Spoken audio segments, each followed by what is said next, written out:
really don't know who's going to win here. They both have stim, but Icewaffle has a lot more Marines, and those Marines are very powerful, and he's had to bring his SCVs up, and his SCVs are all getting creamed right now by these Marauders, but the Marauders are being forced to pull back bit by bit. Keep in mind, they do only do 10 damage to SCVs, as they are not armored, so the damage is reduced greatly. However, these Vikings, that is not the place you want to be with these Vikings, but I guess he needed them to defend this siege tank here, and the siege tank able to wipe them up with the assistance of these units, but he did in the end lose that siege tank.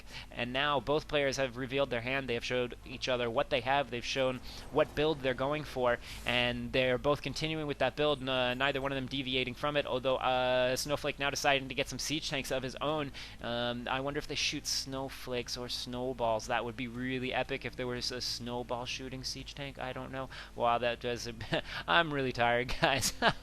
So, but we see that these Vikings are just hanging out over here. I wonder if he's going to try to come around in behind and use them to get some scouting information, as well as maybe sniping off some more medevacs, as that would be extremely effective. We see that Snowflake has gotten his expansion up. It's not running yet. It is not saturated. He's just got one worker there, not transferred anything yet. But we see that JoeStar, not to be outdone, is going for the gold. And this is a very risky move, as this is an extremely hard to defend for the type of armies that they're running. Granted that, wow, look at this Viking harass coming in, dropping down, doing some harass. They need to get off the ground before they blow up. Oh, they're all going to go down, and that's it for those Vikings. So I was going to say, since they're both heavy in the land army, this is basically what you can consider a hidden expansion. This is not a defendable expansion for JoeStar. Unless he's holding the middle of the map, he will not be able to come here unless his forces are where Icewaffles are right now. So he is highly defended here, but if Icewaffle were to scout this, he would be able to snipe it no problem at all, as there is no way that JoeStar will be able to get there in time and defend it.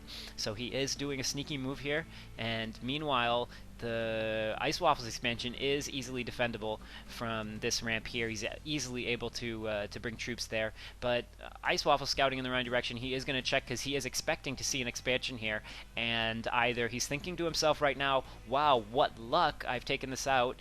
He does see that these rocks were taken out, so he's thinking, okay, well, maybe JoeStar is expecting to expand here soon. So I think that Icewaffle just thinks that JoeStar is a little late on his expansion. I don't think that he is aware, but look at this beautiful drop right by the siege tank, and maybe he should have dropped them right on the siege tank, but that was a beautiful use of that dropship, bringing him in, dropping in there, and too bad he has no Vikings left. I really think those Vikings were indeed created by accident, but he should have kept them rather than using them for a little bit of base harass there. He should have kept them and used them to kill medevacs, because the medevacs are definitely powerful there, and they were able to take out this siege tank on the high ground, and he is replacing it, but he needs to be careful, because he doesn't want to continue to lose siege tanks constantly. And meanwhile, we see over on Icewaffle's side that he is getting ship weapons level 1. So I don't know what he's planning on doing with ship weapons level 1. I don't know if that is a misclick. He is only producing dropships right now, and he has a Thor coming out. I'm starting to think that was almost definitely a misclick. There's no way that he would be going for ship weapons. He should be definitely getting vehicle weapons, and that really seems like a mistake. Meanwhile, I'm missing a JoeStar coming in here trying to snipe out this base with a quick drop, but he's going to fly away. He's going to lose this medevac to these stim Marines, I think. Are they going to get away time? They're going to know they're going to blow up, and that's... Oh, wow, that was very close. We almost got that achievement, Raining Blood, when you kill a loaded, but he is coming around inside. Oh, and he is now going to see this expansion, and he is going to get this medevac now, and he is going to be able to snipe this. Yeah, that medevac going down. Is the second one going to go down? No, it isn't, but he did kill the medevac that was fully loaded, and that means that JoeStar lost all those units that were inside the medevac, and that is a massive blow for JoeStar right now. And this hidden expansion now no longer hidden and forced to fly away, able to save it, but now he just has this lone medevac with 2 units inside it. And however, JoeStar doing the smart thing, actually, by bringing it back here and putting it here. We saw that Icewaffle's troops started to head back, but now Icewaffle's saying, hey, you know what, you're going to take the gold? No, I'm going to take the gold. And so now Icewaffle throwing down a gold of his own, and I like the way he's expanded here, 1, 2, 3, 4, just expanding nice and easy down his 4 bases. So granted that this is still a much harder base to defend, but it is actually an easier base to defend for Icewaffle than it is for JoeStar, as it is a natural straight walk from his second expansion, whereas as I mentioned before, for JoeStar, he would have to go all the way around and all the way down to defend it, and that's a much longer distance to defend from than it is for Icewaffle. And so Icewaffle now securing this gold, and I think he will probably be able to hold it, as when Terrans go for this bio build with siege tanks, they are very immobile, and they really need to leapfrog across the map using the siege tanks, sieging up, moving the back row of siege tanks, sieging up, and they just can't move anywhere quickly, because if they get caught out of place, then all those siege tanks will die extremely quickly, and that is not if you've ever been a Terran where you've lost like 6 or 7 siege tanks because they weren't sieged and they all got destroyed while they were going into siege mode, then you know how that feels and you know how horrible that is. But Icewaffle, with beautiful placement of these turrets in the middle of the map and able to come up, and now he needs to pull back as he's moving on this siege location. This is an extremely difficult wall to break with all these siege tanks that are well positioned and covering a wide range all the way up to here. But now he has decided that now is the time for him to move up. Now is the time for him to move forward. A scan just went down. There's nobody nearby checking anything out.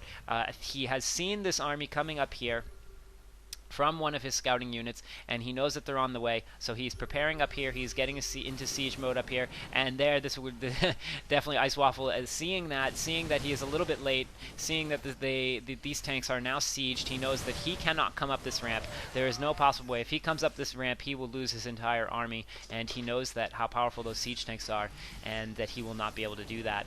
So he is now pulling his troops back, and we see a scan going down for JoeStar, and he's pulling back to his ramp, and now we're just playing a little game of cat and mouse, a little game of back and forth. Neither of these Terran players wants to be caught off guard, because one wrong move with your siege tanks, and it is game over. There is no coming back from losing your entire fleet of siege tanks. Well, there is. There's always coming back in StarCraft 2, isn't there?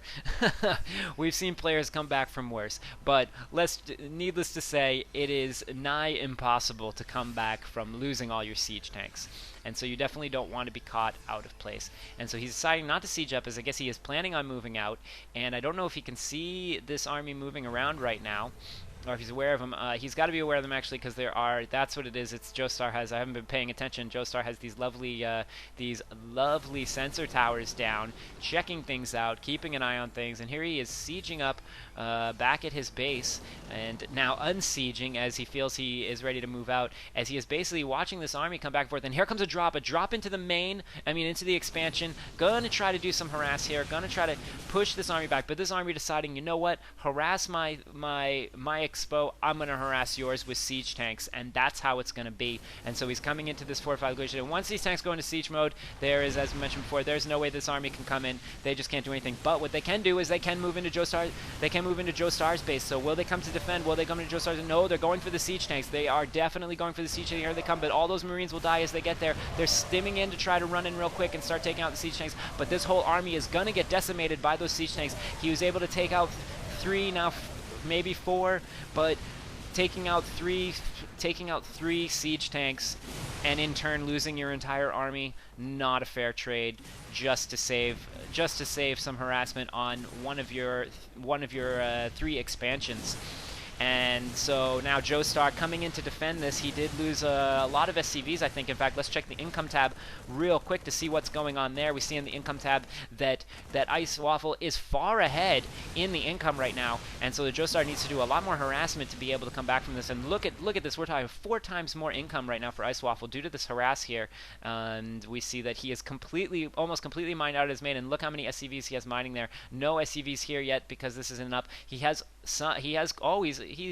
pretty well set, not fully saturated here yet, but he's about half saturated here, which is nice. Meanwhile, these are continuing their harass and coming in here, and this is what he needs to do right now. He needs to harass Icewaffle's economy, because Icewaffle is going to be able to macro up his army pretty quickly, considering that he's raking in about 1,800 minerals per minute right now, and that is a massive army, as I'd say about a minute and a half has gone by since he lost his army right here, and so that's about 2,500 minerals that he's probably been able to get since we saw that army get destroyed, which means that he's going to be able to macro up an army no problem. And look at how many minerals he is sitting on, unable to produce. And let's check the production tab and see what's going on there. We see that for